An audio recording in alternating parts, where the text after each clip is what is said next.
Dave's in Peabody. Dave, what's going on? Welcome to the baseball show. Hey guys, listen, back to Boggs. This is a real simple one for me. Cooperstown is for numbers and statistics and belongs to the world. But Fenway is about emotion and passion and belongs to Sox fans. Now, Wade Boggs never loved Boston in my mind, and I know Boston fans never loved him.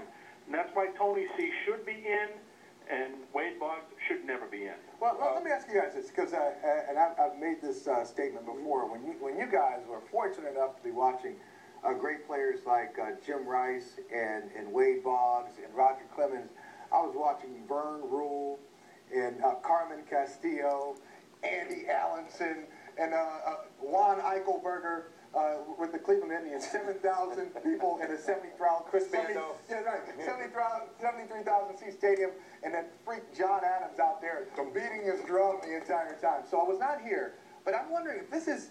Is this revisionist history? This is revisionist where people history. say Wade Boggs was not loved at the time he played? Okay, he wasn't loved? This is revisionist history on two levels. Number one, I don't think that Wade Boggs was ever the people's choice. That he was like the guy people were going crazy about. But nor did they ever dislike him. Yeah, he was not reviled by any stretch. He was not reviled at all, even after the Margot Adams thing. I think that was just sort of the cost of doing business.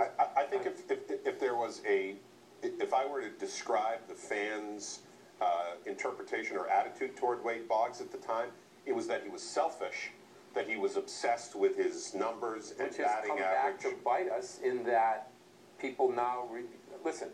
The players used to joke that they used to imitate Wade Boggs, that he was running down first base, calculating his batting average. If I'm safe, it's 326. Right. If I'm out, it's 319. And players in Pawtucket, that's where that started.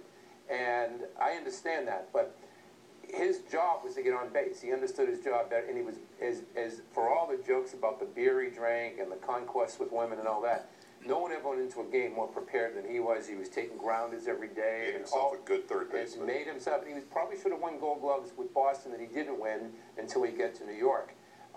When this guy said, I don't know if he's still alive, that Boggs never liked Boston, I don't know where that came from. I never ever heard Boggs say anything about, I didn't like it. And let's be clear on this. He signed with the New York Yankees because the Red Sox gave him this. And I don't know the thing about Mrs. 7 years, $35 million. All I know is that the Red Sox didn't want him. He needed to work, as is his right, and he signed with the team that gave him the best offer. And it turned out great for him because he ended up in the horse with a World Series ring. So good for him. He's got a career in screenwriting, too, with that crass description of what happened after he... You don't think it was poetic? I don't think so. I think, you know what, Lou? I think he thinks it was poetic. More of the baseball show with you guys. Load them up. We see you up